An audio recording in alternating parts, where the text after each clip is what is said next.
வணக்கம் நேயர்களே, நீங்கள் இணைந்திருப்பது லங்காட்டை மாலை நேர பிரதான செய்திகளுடன். முதலில் தலைப்புச் செய்திகள். நாடாளுமன்றம் கலைப்பது தொடர்பில் முடிவை தெரிவித்தார் ஜனாதிபதி ரணில். ஒன்றாக இருந்த வீடியோவை எடுத்து வர்த்தகரை அச்சுறுத்திய பெண் கைது. யாழ் விமான சேவைகள் ஆரம்பிக்க இந்திய நிறுவனங்களே காரணம். திருமணத்திற்கு 5 நாட்களுக்கு முன்பு நடிகை தற்கொலை. பொருளாதார நெருக்கடி நீடித்தால் ஏற்பட போகும் பாதிப்பு, விச் ரேட்டிங்ஸ் நிறுவனம் எச்சரிக்கை. கை கால்கள் கட்டி போட்டு 27 பேரை சுட்டுக் கொன்ற தலிபான்கள். ஆசிரியையின் புகைப்படத்தை நிர்வாண படத்துடன் இணைத்து பதிவேற்றிய 17 வயது பௌத்த பிக்கு. கோட்டாபாய அரசை கவிழ்த்த சதிகாரனே பஸ்ஸில், விமல் வீரவங்ச குற்றச்சாட்டு. கட்சியை விட்டு வெளியேறுங்கள், மைத்திரிக்கு விடுக்கப்பட்ட பகிரங்க எச்சரிக்கை. மட்டக்களப்பில் லஞ்சம் வாங்கிய தமிழ் ஊடகவியலாளர்கள், பிள்ளையான் எம்பி பகீர் அறிவிப்பு. இனி விரிவான செய்திகள்.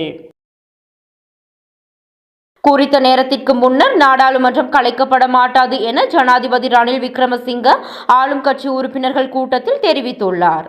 2.5 வருடங்களின் பின்னர் நாடாளுமன்றம் கலைக்கப்படுமா என ஸ்ரீலங்கா பொதுஜன பெரமுனவின் நாடாளுமன்ற உறுப்பினர் மஹிந்தானந்தா அலுத்கமகே எழுப்பிய கேள்விக்கு பதிலளிக்கும் போதே ஜனாதிபதி இதனை குறிப்பிட்டுள்ளார். ஆளும் கட்சி நாடாளுமன்ற உறுப்பினர்கள் குழு நேற்று ஜனாதிபதி ரணில் விக்ரமசிங்க தலைமையில் ஜனாதிபதி அலுவலகத்தில் கூடியது. இதேவேளை 22வது திருத்தத்திற்கு பொதுஜன பெரமுன கட்சியின் பெரும்பான்மையானோர் எதிர்ப்பதாக கட்சியின் பொதுச் செயலாளர் நாடாளுமன்ற உறுப்பினர் சாகர காரியவசம் தெரிவித்துள்ளார். எனவே 22வது திருத்தத்தை நிறைவேற்றினால் பொதுஜன பெரமுனவில் உள்ள அனைவரின் ஆதரவையும் பெற முடியாது என அவர் குறிப்பிட்டுள்ளார். 22வது திருத்தம் காலத்தின் தேவை என நீதி மற்றும் சிறைச்சாலைகள் மறுசீரமைப்பு அமைச்சர் விஜயதாச ராஜபக்ஷ குறிப்பிட்டுள்ளார். அதனை ஏற்று நடத்துவதற்கு அனைவரது ஆதரவையும் எதிர்பார்க்கின்றோம் என குறிப்பிட்டுள்ளார். இலங்கையில் பொருளாதார நெருக்கடி தொடர்ந்தும் நீடித்தால் அது தனியார் நிறுவனங்களில் பாரிய பாதிப்பை ஏற்படுத்தும் என பிட்ச் ரேட்டிங் எனப்படும் தரப்படுத்தல் நிறுவனம் தெரிவித்துள்ளது. நுகர்வோர் பொருட்கள், மின் உற்பத்தி நிறுவனங்கள் மற்றும் கட்டட நிர்மாணங்கள் பாரிய பாதிப்பை இதன் மூலம் சந்திக்கும் என அந்த நிறுவனம் குறிப்பிட்டுள்ளது. இலங்கையில் பொருளாதார நெருக்கடியானது நீண்ட காலத்திற்கு நீடித்தால் இலங்கை பாரிய சவால்களை எதிர்நோக்க நேரிடும் என பிட்ச் ரேட்டிங் நிறுவனம் தெரிவித்துள்ளது. பிட்ச் ரேட்டிங் தரப்படுத்தல் நிறுவனம் வெளியிட்டுள்ள அறிக்கையிலேயே இந்த விடயம் தெரிவிக்கப்பட்டுள்ளது. பொருளாதார நெருக்கடியினால் நுகர்வு பொருட்கள், சில்லறை வர்த்தகம், மின் உற்பத்தி, கட்டிடத்துறை பாதிக்கும் சாத்தியம் உள்ளதாகவும் தெரிவிக்கப்பட்டுள்ளது. அத்துடன் பணவீக்கமானது அனைத்து துறைகளின் லாபத்தையும் பாதிக்கும் என்பதோடு இறக்குமதி தடையானது சீரான பொருளாதார செயற்பாடுகளுக்கு இடையூறாக காணப்படும் எனவும் சுட்டிக்காட்டப்பட்டுள்ளது. மேலும் உயர் வட்டி வீதமானது கூட்டுறவு வர்த்தகத்தை வெகுவாக பாதிக்கும் எனவும் பிட்ச் ரேட்டிங் நிறுவனம் தெரிவித்துள்ளது. அமெரிக்காவில் வேலை செய்யும் சாப்ட்வேர் இன்ஜினியரை அக்டோபர் 20ஆம் தேதி திருமணம் செய்யவிருந்த நடிகை வைஷாலி தாக்கர் தற்கொலை செய்து கொண்டுள்ளார். நடிகை வைஷாலி தாக்கர் தற்கொலை செய்து கொண்ட நிலையில் அவரின் திருமண விவரம் வெளியாகியிருந்தது. இந்தி தொலைக்காட்சி தொடர்களில் நடித்து வந்த வைஷாலி தாக்கர் அக்டோபர் 15ஆம் தேதி தற்கொலை செய்து கொண்டார். தன் முன்னாள் காதலரான ராகுல் நவ்லானியின் தொல்லை தாங்க முடியாமல் இப்படி ஒரு முடிவை எடுத்ததாக கடிதம் எழுதி வைத்திருந்தார். மேலும் மிதேஷ்குமார் கோரிடம் மன்னிப்பு கேட்டிருந்தார். அமெரிக்காவில் வேலை செய்து வரும் மிதேஷ்குமார் கோருக்கும் வைஷாலிக்கும் அக்டோபர் 20ஆம் தேதி திருமணம் நடப்பதாக இருந்தது. இதற்காக நடிகை வைஷாலி இந்தூரில் இருக்கும் மாவட்ட கலெக்டர் அலுவலகத்தில் விண்ணப்பம் அளித்திருந்தார். குஜராத் மாநிலம் அகமதாபாத்தை சேர்ந்த மிதேஷ் அமெரிக்காவில் வேலை செய்து வருகின்றார். திருமணத்திற்காக அக்டோபர் 15ஆம் தேதி இந்தியாவுக்கு வர வேண்டியது. அதற்குள் ராகுல் நவ்லானி மிதேஷை தொடர்பு கொண்டு பேசினார். இதையடுத்து திருமணம் நிறுத்தப்பட்டது. திருமணம் நின்று போனதால் மனமுடைந்து தற்கொலை செய்து கொண்டார் வைஷாலி. முன்னதாக கென்யாவில் வேலை செய்யும் பல் மருத்துவருக்கும் வைஷாலிக்கும் திருமணம் நிச்சயிக்கப்பட்டது. அந்த மாப்பிள்ளையையும் தொடர்பு கொண்டு திருமணத்தை நிறுத்தினார் ராகுல் என்பதும் குறிப்பிடத்தக்கது.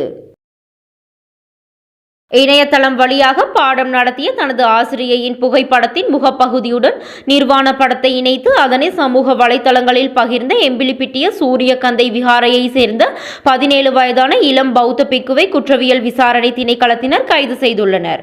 குற்றவியல் விசாரணை திணைக்களத்தின் கணனி குற்றங்கள் தொடர்பான விசாரணை பிரிவினர் அந்த பிக்குவை கைது செய்து நேற்று கொழும்பு மேலதிக நீதவான் ஹர்ஷன கெக்குணவள முன்னிலையில் நேற்று முன்னிலைப்படுத்தியுள்ளனர். சந்தேக நபரான இந்த இளம் பிக்கு இணையதள வழியாக நடத்தும் வகுப்பில் பங்கேற்றுள்ளதுடன் அவருக்கு ஆசிரியை மீது விருப்பம் ஏற்பட்டுள்ளது.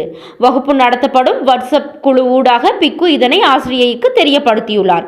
எனினும் இதற்கு மறுப்பு தெரிவித்துள்ள ஆசிரியை பிக்குவை வாட்ஸ்அப் குழுவிலிருந்து நீக்கியுள்ளார்.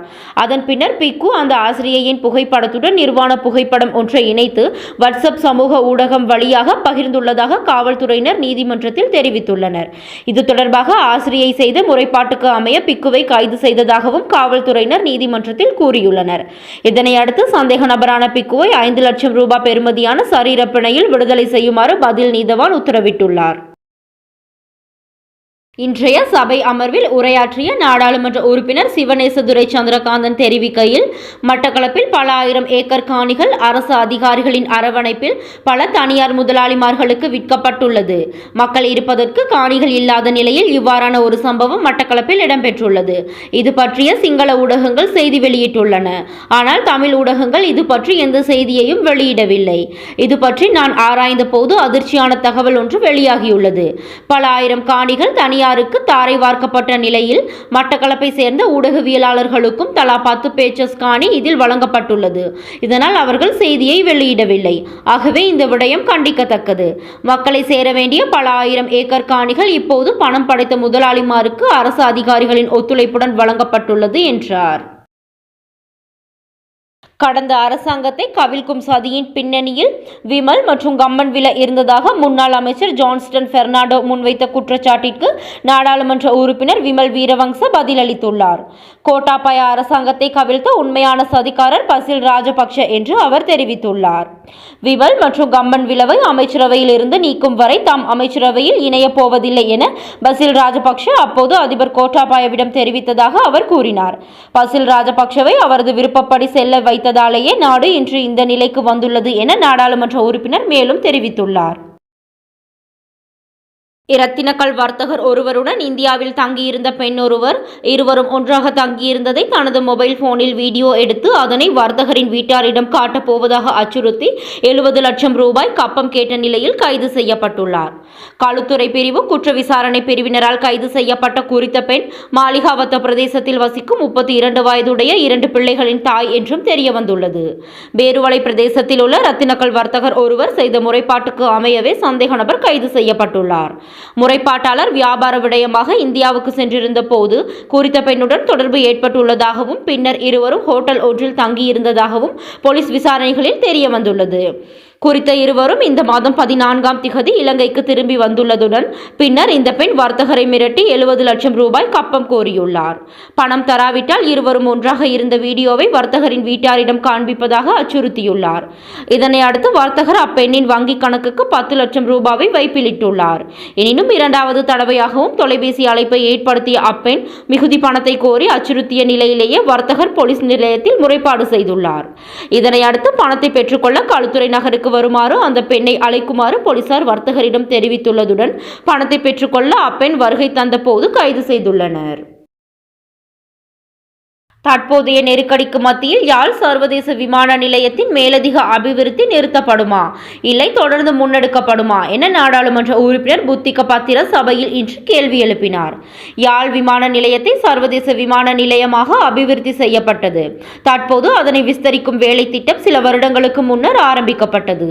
அதேபோல இரத்மலானை விமான நிலையமும் மேம்படுத்தப்பட்டு சர்வதேச விமான பயணங்கள் அங்கிருந்து ஆரம்பிக்கப்பட்டதாக செய்திகள் வெளியாகின. நாட்டின் நெருக்கடி நிலைமை காரணமாக பல அபிவிருத்தி திட்டங்கள் இடைநிறுத்தப்பட்டுள்ளன. யாழ் விமான நிலையம் சர்வதேச விமான நிலையம் என்ற வகையில் நாட்டுக்கு மிகவும் முக்கியமான விமான நிலையமாகும். எனவே நாட்டின் தற்போதைய நெருக்கடிக்கு மத்தியில் அதன் அபிவிருத்தி நிறுத்தப்படுமா அல்லது தொடர்ந்து முன்னெடுக்கப்படுமா என இதன்போது அவர் கேள்வி எழுப்பினார். இதற்கு பதிலளித்த துறைமுகங்கள் கப்பல் துறை மற்றும் விமான சேவைகள் அமைச்சர் நிமல் சிறிபாலடி சில்வா, யாழ் விமான நிலையம் சர்வதேச விமான நிலையமாக மாற்றப்பட்டதன் பின்னர் சில இந்திய விமான நிறுவனங்கள் யாழுக்கான சேவைகளை முன்னெடுப்பதாக அறிவித்திருந்தன. எனினும் வான் போக்குவரத்து சார்ந்த தொழில்நுட்ப சிக்கல்கள் காரணம் காட்டி குறித்த நிறுவனங்கள் தொடர்ந்தும் அதனை பிற்போட்டு வருகின்றன. இந்த மாத இறுதிக்குள் சில விமானங்கள் யாழ் விமான நிலையத்துக்கு சேவையை முன்னெடுப்பதாக தெரிவித்துள்ளன. நாட்டின் நிலைமையை கருத்தில் கொண்டு இந்திய சுற்றுலா பயணிகளை அதிகளவில் இலங்கைக்கு வரவழைக்க நடவடிக்கை எடுக்கப்படுகின்றது. இந்த விமான நிலையத்தின் மேலதிக அபிவிருத்திக்காக இந்திய அரசாங்கம் நிதியுதவி வழங்கியுள்ளது. தற்போது சிறிய விமானங்களை மாத்திரமே அங்கு தரையிறக்க முடியும். அந்த நிதியில் பெரிய விமானங்களை தரையிறக்கக்கூடிய வகையில் ஓடு பாதைகளை விஸ்தரிக்க எதிர்பார்க்கப்பட்டுள்ளது. இது தொடர்பில் இந்திய அரசாங்கத்துடன் கலந்துரையாடல்கள் இடம்பெற்று வருகின்றது என்றார்.